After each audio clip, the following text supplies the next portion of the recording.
my cabinet colleague, Dr. Horace Chang, Deputy Prime Minister and Minister of National Security. More importantly, the Member of Parliament for this region. That's what makes everything works. That make everything to work. His Excellency Jason Hall, who is the first resident High Commissioner of Jamaica to India. I was non-resident High Commissioner. I couldn't afford to leave Jamaica, so I stayed. Mr. Sanjay Gupta, of course, who's here with the Indian High Commission. Commissioner Masar Rungsung just left to Vancouver, I think yesterday. We're happy to have you, Sanjay. We see you everywhere. Good. But especially importantly, Mr. J.A. Chowdhury. Mr. Chowdhury is, as you have heard, started his foundation, sold some of his shares that he owned in NVIDIA. That's my interpretation. He hasn't told me anything. But he has been such an outstanding investor, such an outstanding starter of business. When I listen to him talk, and Shulett and Kelly Dawn isn't here yet, Shulett has been traveling with me all over the place. It's the same story that I tell.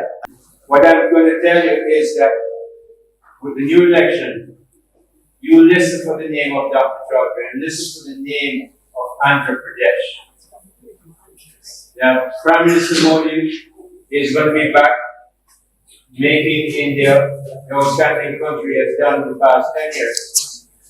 But this time, with the BJP having only about 240 seats out of the day, Andhra Pradesh is king made. No, that's not, those are my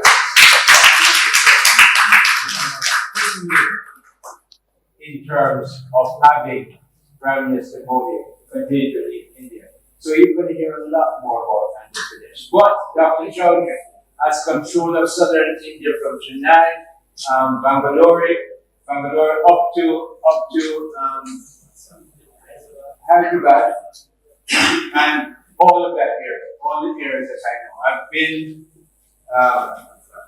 I know all that area very well, but I wanted to give him a special round of applause for leading this delegation to Jamaica.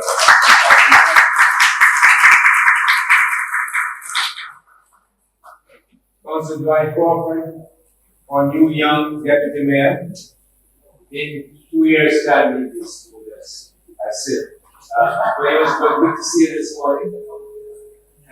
Mr. Sri Adluri, good to have you here, where you work on the New York Stock Exchange, among other things. And of course, our host, Dr. Kunal Kori, wonderful founder, CEO of BIMS.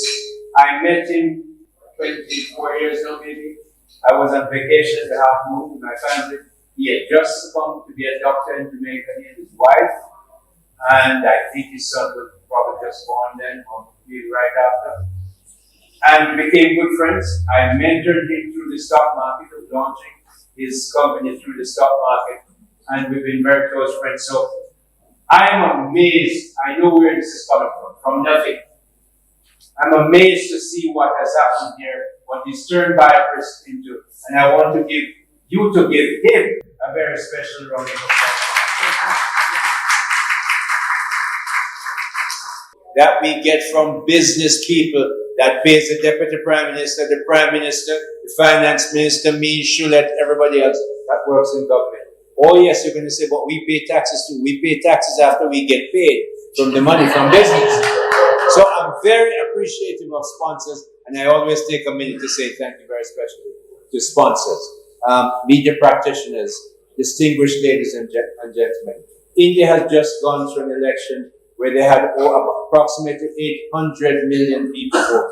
That is unheard of, unprecedented, completely amazing. I have been associated with India before I was 30 years old. Long time I've been there, been to India over 100 times. My banking career in the Middle East was made by Indians. The guys who I recruited to do credit, to do analysis, to do operations, to do IT. We were changing from, in 2000, all my IT, 2 degrees from IIT, That's the Indian Institute of Technology, which is right up there with Caltech and MIT. In fact, every one of the big American companies that you see have Indian CEOs, including IBM.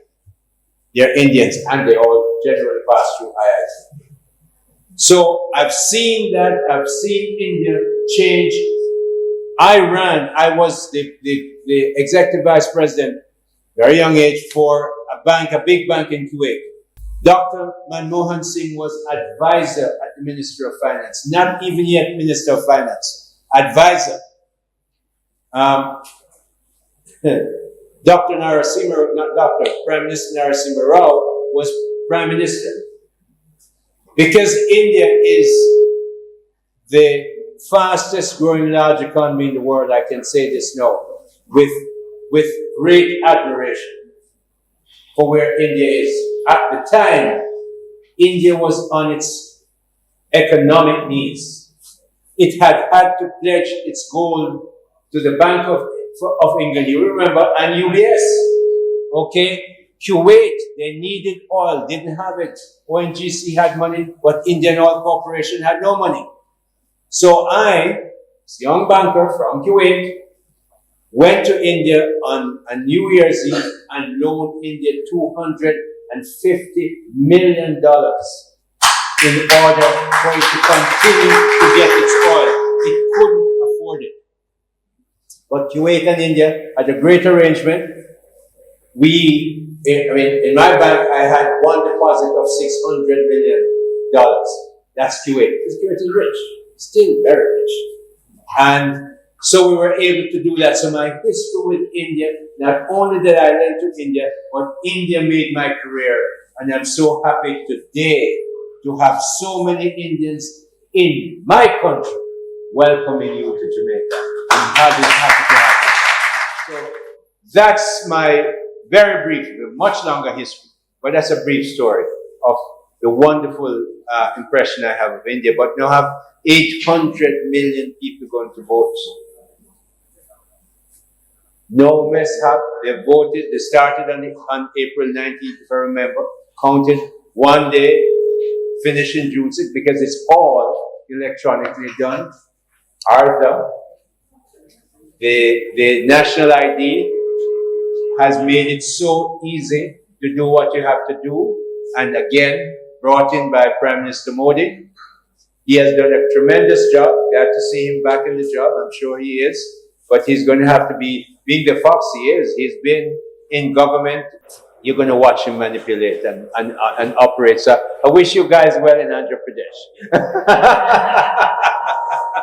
You have a master to deal with. So, but you know something?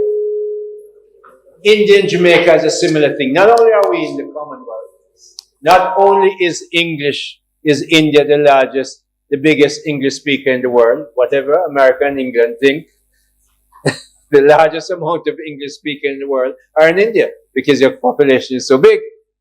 We have a legal system. Yes, well, they have a lot more Hindi speaker, but your population is so big that you're more than 300 million, which is in the US.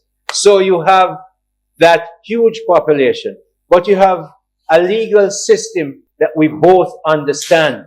Supreme Court in India at least 9 times, well, either before it came into being. So we are familiar with that. We have cricket in the same way, but we have something else. We have a democracy that is amazingly strong. Dr. Chang was MP and General Secretary of the party. I worked with the leader of the opposition, then now Prime Minister, in 2015-16 to make sure we craft an economic policy that got us into power. But we have a democracy that is amazingly strong. We won by 1 vote in 2016. 1 vote. The Prime Minister that was Prime Minister leaves Jamaica House that evening. The next morning, Andrew Holness was Prime Minister. That's the strength of our democracy.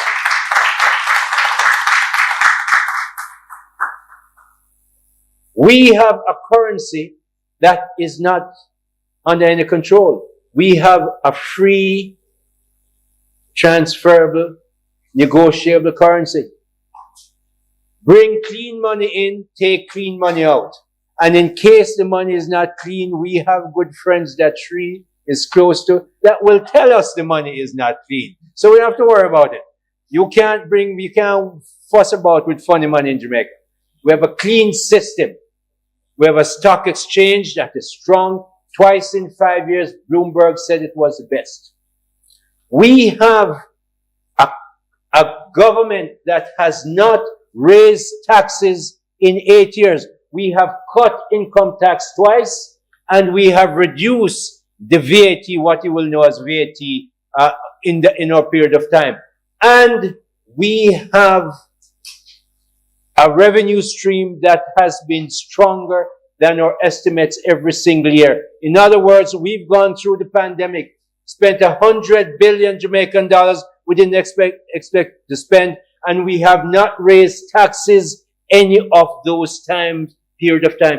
We have a government, the Andrew Holness administration runs an economy that is anybody's pride. The outgoing head of the IMF, Christine Lagarde, and the incoming one, Georgieva, praised us together because of how we run our economy. It's an accolade we don't want to ever have again, because it means we were a basket case. That's why they're praising us. We're not interested in that. Not anymore. So we thank you for the accolades. We don't want it anymore. Because we're now running an economy that is important. But you know what? A picture is worth 1,000 words. Put up some slides here for me. Let me finish. You see this slide? Jamaica's balance of trade.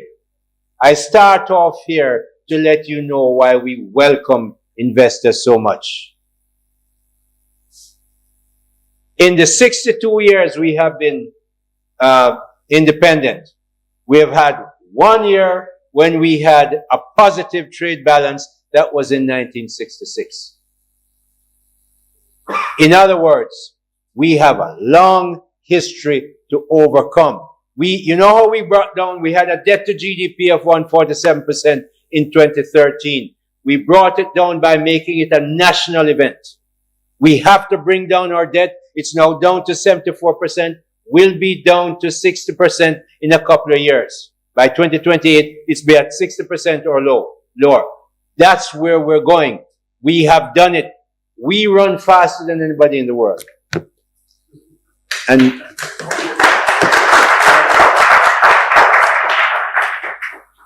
And except for two Indians called probably Tendulkar and Virat Kohli, we bat better than anybody else in the world. Okay, so but you know something? We know where India is coming from. I'm going to show you that in a minute. So this is why, this challenge is why we want you here. We want that positive trade balance to come back to place and become strong, because you can only become strong when you are positively trading. Germany came from nothing by trading. Singapore didn't even have a country. And Israel had to be carved out of the Middle East. They're all strong. In the next slide, let me show you why. I want to show you something.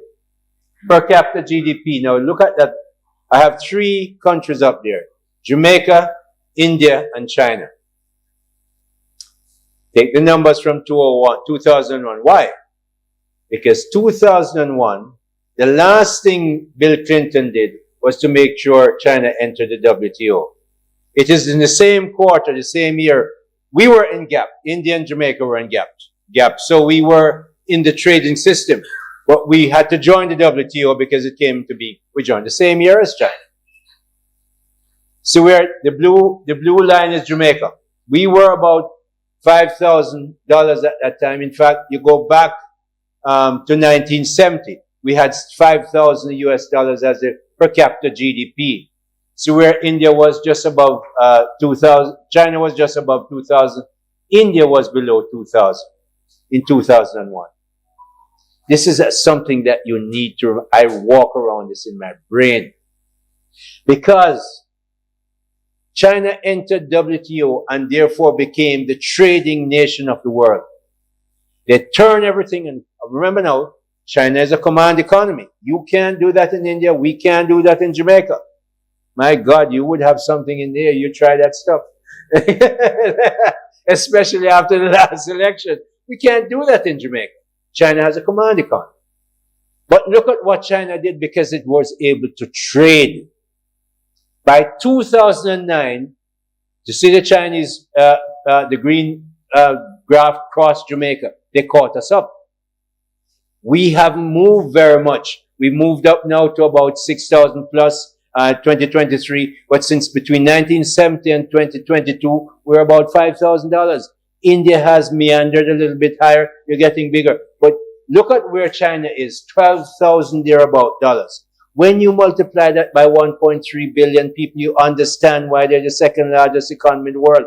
Which means I know where you're going. Because I know where the size of your economy today. You're going to be the third economy in the world shortly. And you're going to continue to grow because you have a young population. China's population has leveled off. It's going to come down. We have that same issue a little bit. We haven't leveled off yet, but near it. So this is a graph that you, my good friends from India and Jamaicans, are going to continue because we want to see both of our lines going right up. We want to cross green. You know why it's not impossible? Trinidad and Tobago have 14,000, 15,000. Bahamas has 31,000 per capita GDP. It's not impossible. We can do it. And with you coming in here with the size of our economy and how it's structured now, we can get there very quickly. So this is why I wanted you to see this graph and to digest it and come back, Shri, and come us help us make this grow down here. You and all your friends. So we look at Jamaica's real GDP. You see what happened? We were growing well since we came to power. Starting 2011, we came to power in 2016, which is when it gets green. Green is the wonderful color of the Jamaica Labour Party, the governing party in Jamaica. So the graph is green. But look at what happened to us. We're going so well. 2019 going up, pandemic. Our economy dropped 10%. But look at how quickly we recovered because we managed our economy so well. Remember now, we pumped in another $100 billion, didn't borrow any money, didn't raise taxes, and we're back to where we are. This is the country you must come and invest in. This is where you must come. No other country in the Caribbean can match those numbers. We run a good economy. We know how to run a good economy. You think I'm lying? The FT, the Financial Times, said to a big country that Shri knows well, say, you want to know how to handle your debt? The 31 trillion that you have? Talk to Jamaica. So, I mean, we talk about that because the truth is, in 2011, 2012, all the economists in the Financial Times would call us a basket case. So when they say something good, we say it. We're very happy to have it. And of course, Bloomberg has said this. When I visited Bloomberg last year, I went there, I think Shalette was with me. They said to me, why aren't you putting out any paper? They want bonds. They said on the emerging market pile, Jamaica is the best paper. You know why? Because we haven't borrowed any money. Bankers love you when you don't borrow. Them comes tough money down your throat. Well, we haven't been taking it because we know what it is when you have debt you can't manage. Next.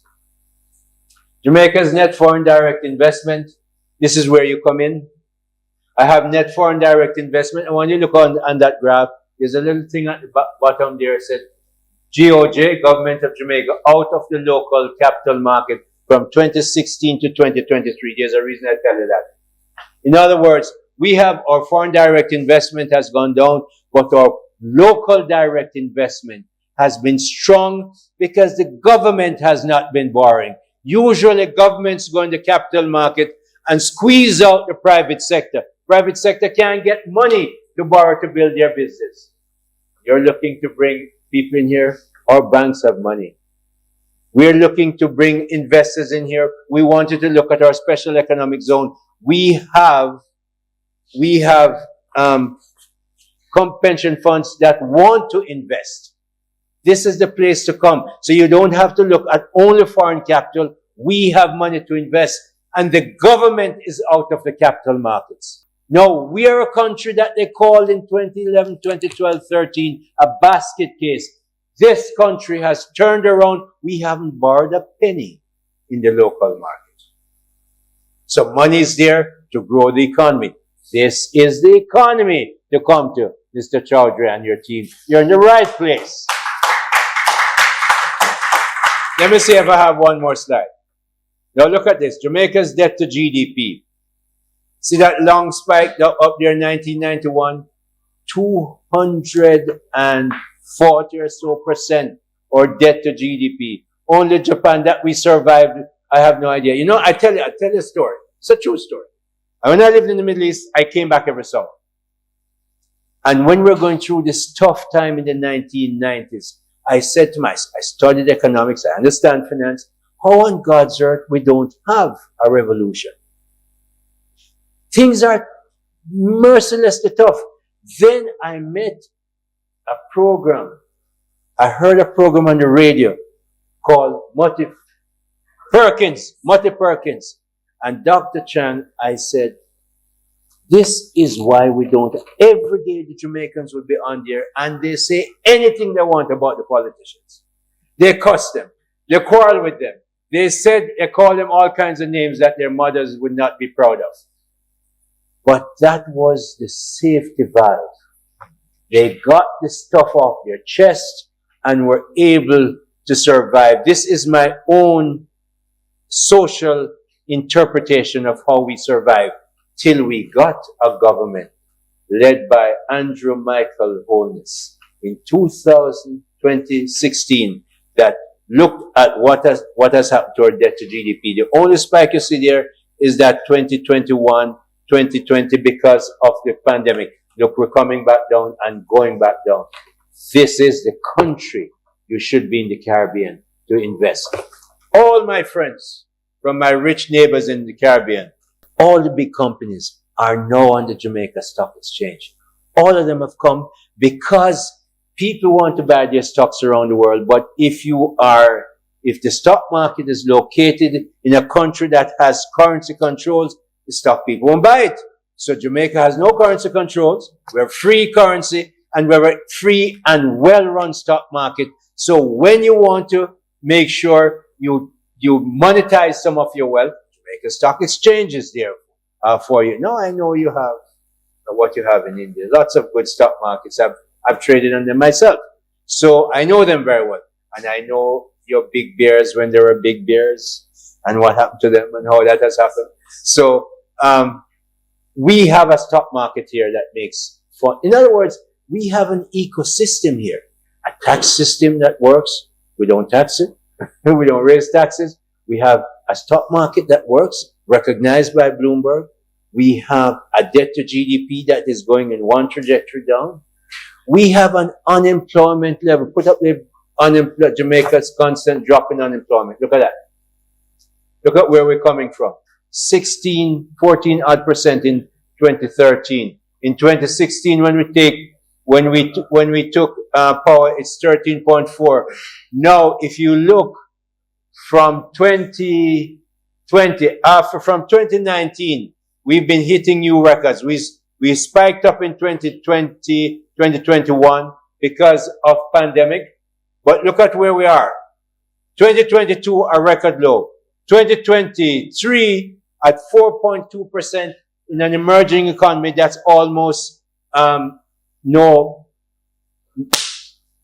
and the economy is at equilibrium. So we have bright people. So we now have BPOs that employ 71,000 people. We're moving that on.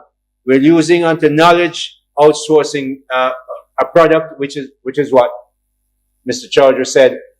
But I'm saying all that with the numbers so you can recognize that this is very rare that I don't use PowerPoint when I'm speaking, but I rarely get business people who can walk the numbers with me. So you got it this morning. And it's really a good story. But we have the story, right? Guyana has found 11 billion barrels of oil. It's going to be a major oil economy. Guyana has a draft because of the big rivers bring down silt. They have a draft of 4 to 6 meters. Jamaica is a natural logistics center for Guyana. They're going to have a port like Singapore and Antwerp in 5-7 years' time, but between then and now, there's a lot of money to be made. Jamaica is the place to be the logistics center. Everything comes here. Jamaica is closest to the largest market in the world, 75 minutes. But if you use the F-35, it's probably 20 minutes round trip. So we're saying you're in the right place. We welcome you here. And in this, our 7th decade of independence, Jamaicans must become known as excellent scientists. Yes, we run well. Yes, we sing well. We can even play cricket well. But we must become known as excellent scientists, leading innovators and creators of very useful and desired technologies around the world that people will buy, goods and services. Every day we must strive to become known nationally, regionally, internationally as focused, performing, and very smart innovators and business people. This is a critical objective. To secure our political independence, which we've had since 1962, we must secure we as Jamaicans. Canadians not going to do it for us. Trinidadians not going to do it. The British not going to do it. We as Jamaicans, working with our Indian friends, must carve out our own economic independence. More and more, we Jamaicans must grow our international recognition as excellent economic managers. And ladies and gentlemen, that's just a start. So, Mr. Chowdhury and your delegation, we invite you as Indian investors to join in this noble Jamaican partnership economic endeavor. Thank you so much. To stay informed about the startup ecosystem, subscribe to My Startup TV.